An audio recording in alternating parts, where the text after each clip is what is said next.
My name's Sarah Finch. I'm here at Horse Hill in the Surrey countryside.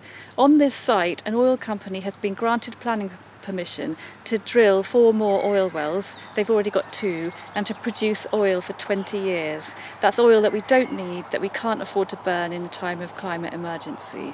The oil from Horse Hill, when it's burnt, it could produce more than 10 million tonnes of greenhouse gases.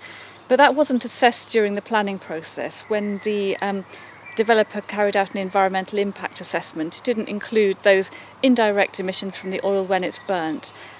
I think that was wrong, so I've challenged it through the court. Last year, a High Court judge dismissed my case, but I went to the appeal court, and an appeal judge has agreed that my arguments are important. He says that this case has huge ramifications and a lot of public interest, and it deserves to be heard. So we're going back to court in November. We'll be in front of 3 judges in the appeal court. My legal team are working hard on preparing for this case. The legal fees, the court costs and the lawyers' costs come to £25,000. We've made a start on raising this, but there's still a way to go. I was able to bring this case thanks to the generous support of a lot of individuals and local organisations, and a lot of help and moral support from the Wheeled Action Group. I really appreciate that. Thank you to everyone who gave.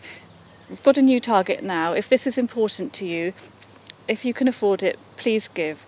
This case could have enormous significance. If we win, it could mean that all developments that are subject to environmental impact assessment will have to properly assess the full indirect greenhouse gas emissions that will take place. This will allow us to measure them against national climate targets, which is an absolutely first step if we're serious about meeting net zero and about keeping global heating within livable limits. It's really important. Please give if you can. Thank you.